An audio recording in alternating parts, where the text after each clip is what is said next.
Hey, Tony DeWitt here, Missouri Appellate Attorney. I'm retired, and this is not legal advice. Everything I say is simply commenting on the law, and this will be what we're commenting on today.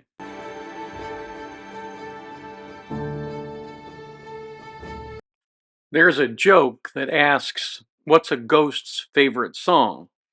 And the answer, of course, is, "I ain't got nobody." And unfortunately for the state in Herrington, or Mississippi versus Herrington, that was exactly the case. They did not have a body. So they built their case on circumstantial evidence, and circumstantial cases are difficult.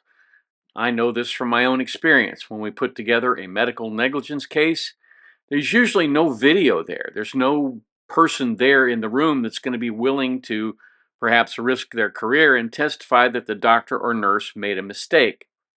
We have to establish that from the medical records, from the result, and from the testimony of expert witnesses. But of course, the testimony of expert witnesses is based on the medical records, and the main attack against the expert is, hey, you weren't there. The state's case in Timothy Herrington's murder trial was a circumstantial case, and it was built around a timeline. And the timeline was long and complex, and it had several gaps in it where, ostensibly, he could have committed the murder and he could have disposed of the body, but they didn't have any video of him actually committing the crime. They didn't have any video of him with the defendant. They didn't have any video of Herrington doing anything to the proposed victim. They also didn't have a body. They didn't have hair. They didn't have fiber. They didn't have fingerprints.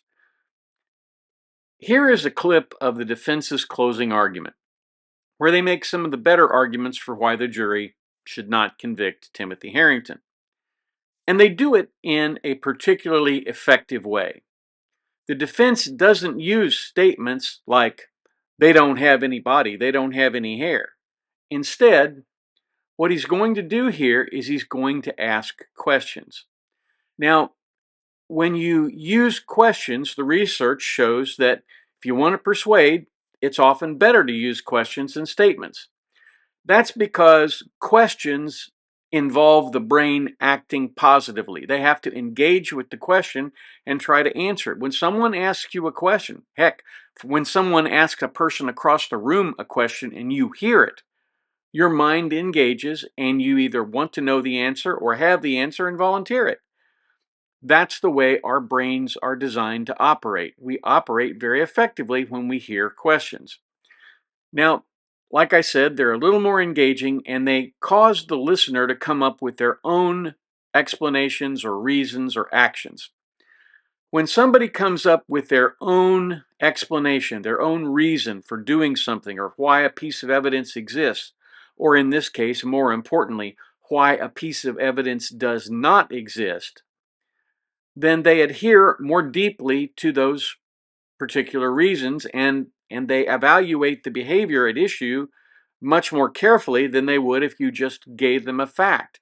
Because the guy throwing out facts is just a defense lawyer, and that's what defense lawyers do. But if he asks you a question, and you actually have to think, well, gosh, what did I hear in the jury, when I was listening, what did I hear from the witness? Well, it tends to have an effect that makes you question the outcome.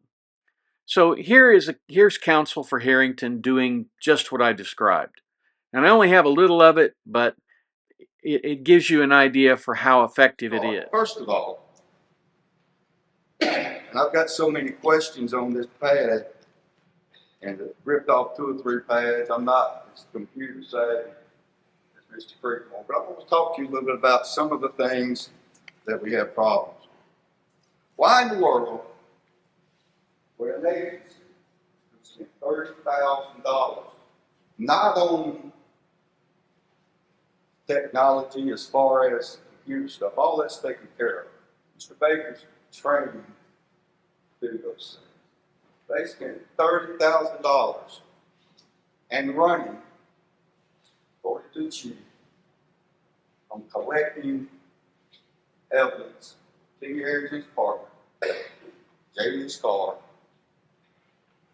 and also from Tim Harrison's partner car. $30,000. Not only did they collect this evidence and did something they've never done before, sent it to a lab out in California for the sole purpose of making sure they can extract every possible bit of evidence from Timmy Harrington's car. Timmy Harrington's car, Jay Lee's car, but obviously not, for whatever reason, Jay Lee's car.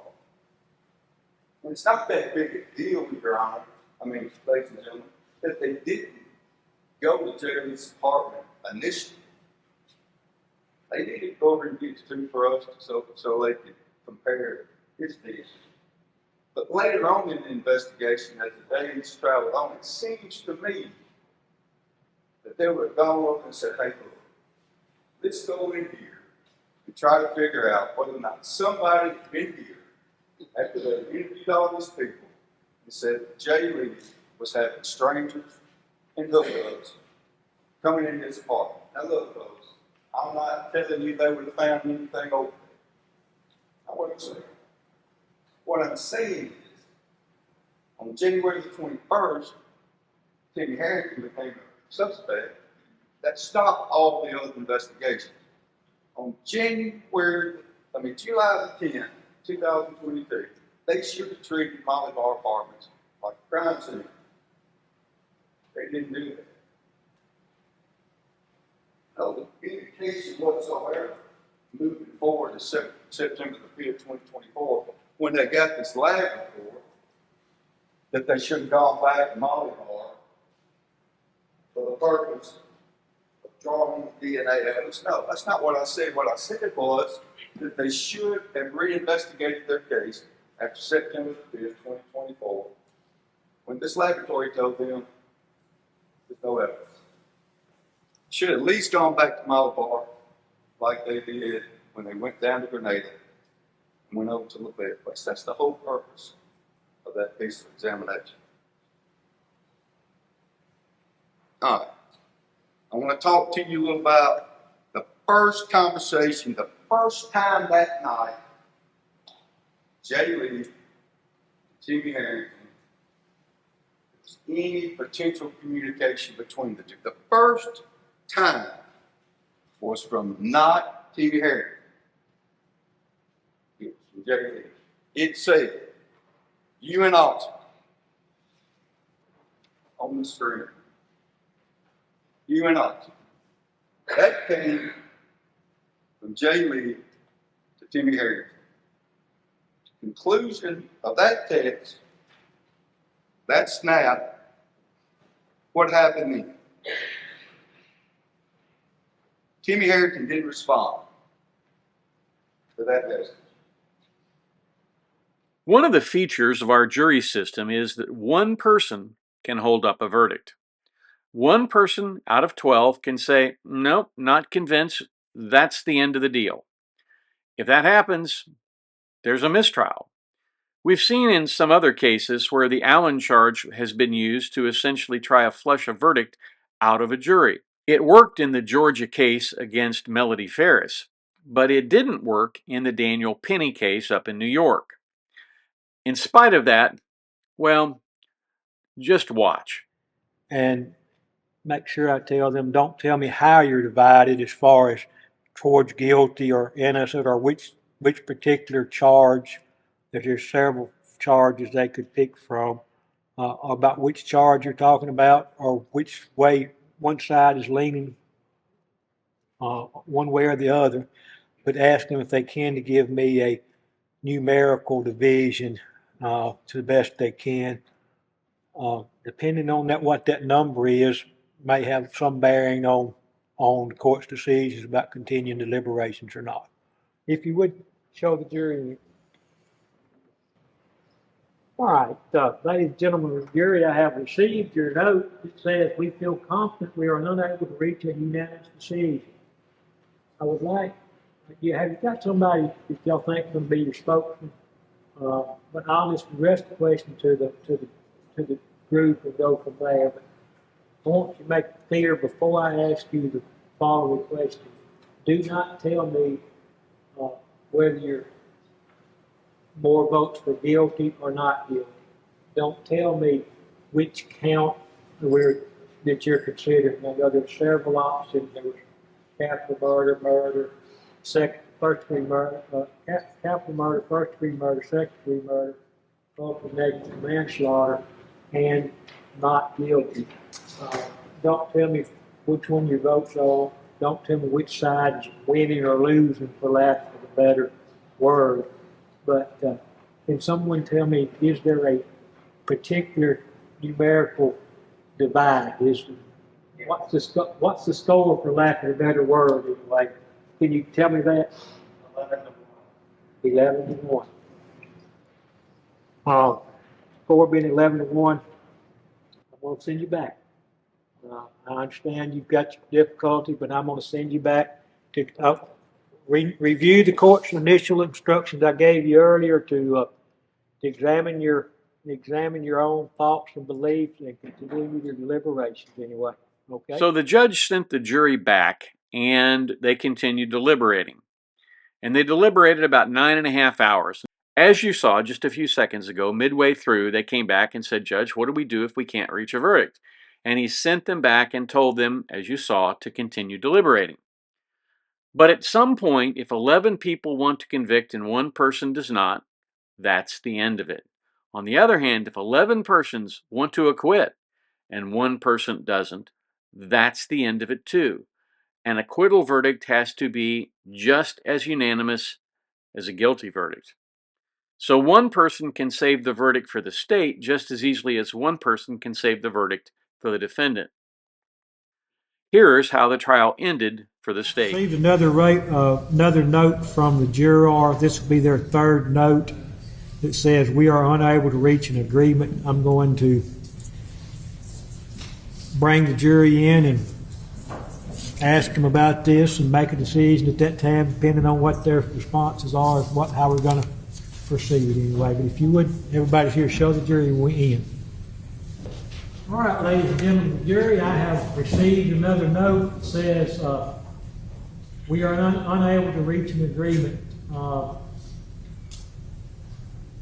won't ask for a show of hands, but do you think that further deliberations will change that? Is there any hope? Y'all invest a lot of time and effort in this. Everybody else has too. I don't want you tilting at windmills, but at the same time, if you think there's any hope that you may be able to reach a verdict in this matter, I want to ask you to continue deliberation. If you feel as a group that it's impossible to reach a verdict in this matter, I'd like to know that too. You spoke earlier. I don't know if that means you're the spokesman or not, but you spoke earlier. I'm going to, anyone have objection to me talking to the closest you are to me anyway, as to what's your thoughts? What's the jury's thoughts at this time? I think it's impossible. You think it's impossible? You believe further let me ask you this a little further. Without telling me which way it is or what count, which charge it is, has your numbers changed in any way? No. Do you anticipate that there being any hope of that taking place? No. Will further deliberations resolve this? Jury, another juror of that same opinion? Yes. All right. I thank you for your effort. You've been out there, you've been out 9.5 hours, I think. Have you reviewed all the evidence thoroughly?